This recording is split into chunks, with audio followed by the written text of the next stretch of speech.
की जो हत्या हुई है, इसको आप अंतर्राष्ट्रीय स्तर पे और हिंदुओं को किस तरह खतरा मारते हैं? मारा गया है पहले उसे देखिए, मैं सिर्फ सबसे पहले ये बोलना चाहूंगी कि हमें हर जगह से भगाया जा रहा है।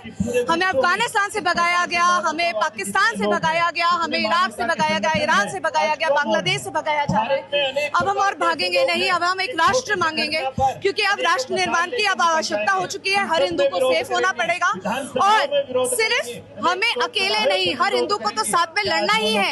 इसके साथ साथ इंटरनेशनल एजेंसीज को भी साथ में मिलना पड़ेगा। UN जैसे जिहादी को आप ग्लोबल पीस प्राइज दे देते हैं, जिसकी पुलिस, जिसकी आर्मी, जिसकी मिलिट्री उन जिहादियों के साथ मिली हुई है और वो कुछ नहीं बोलते। पर अब ये बहुत ज्यादा जरूरी है कि वो सब भी उसके अगेंस्ट खड़े हो। अगर नहीं खड़े होंगे तो हम उनके अगेंस्ट खड़े होंगे।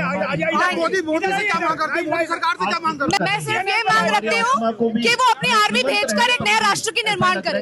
तो ये थी इसका जी उनकी ये मांग है कि अब हम बांग्लादेश के टुकड़े चाहते हैं, यानी कि वहाँ पर जो हिंदुओं के लिए है वो अलग इलाके की मांग करते हैं। 1 करोड़ से आवाज नहीं निकल रही। जय श्री राम। भगाया, हमें इराक से भगाया, असम में भी यही हाल है, केरला में भी यही हाल है, बांग्लादेश में सिर्फ एक दीपू नहीं चल रहा है, हम सब चल रहे हैं और इसका अंत एक दीपू से नहीं होगा। अब हमें मांगना पड़ेगा कि हमारे को वहाँ पे सुरक्षा चाहिए। मैं चाहती हूँ कि हर एक हिंदू सुरक्षित हो, उसके लिए बॉर्डर्स खोल दिए जाएं, लेकिन इसके साथ साथ मैं ये भी चाहती हूँ कि हर दीपू वहाँ पे भी सुरक्षित हो, हमें वहाँ पे जगह मिले। अब हम बांग्लादेश से सिर्फ सुरक्षा नहीं, उसके टुकड़े मांगना चाहते हैं। हम चाहते हैं कि जैसे पाकिस्तान और बांग्लादेश अलग हुआ था, अब एक हिंदुस्तान वाला हिंदुओं का हिस्सा भी अलग हो, वहाँ पे हर एक व्यक्ति सुरक्षित हो। और ये जो यूसुफ जी है, जिनको एक नोबेल पीस प्राइज मिला था, वो खुद ही जो हरकतें कर रहे हैं, जिस तरह से वो जिहाद को प्रमोट कर रहे हैं, क्योंकि वहाँ के जितने भी पुलिस वाले थे उन्होंने दीपू को उन जिहादियों के हवाले करा है। अब हमें उसके खिलाफ आवाज उठानी पड़ेगी और हमें ये भी चाहिए कि उसका नोबेल पीस प्राइज वापस लिया जाए, UN उसमें इंटरफेयर करे, क्योंकि अब बस हो गया, अब हम और नहीं सहेंगे। सहेंगे क्या?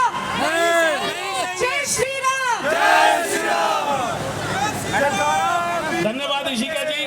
दीपू की जो हत्या हुई है, इसको आप अंतर्राष्ट्रीय स्तर पे और हिंदुओं को किस तरह खतरा मारते हैं? मारा गया है पहले उसे देखिए, मैं सिर्फ सबसे पहले ये बोलना चाहूंगी कि हमें हर जगह से भगाया जा रहा है।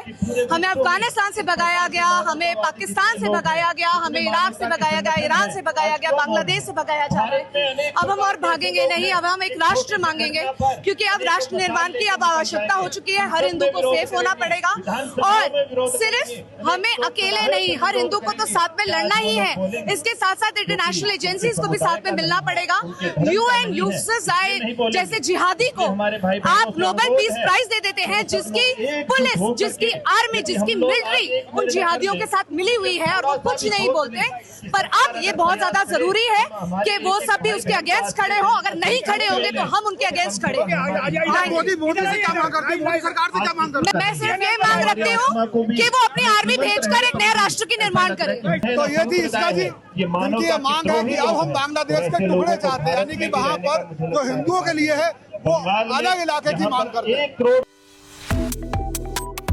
Subscribe to One India and never miss an update. Download the One India app now.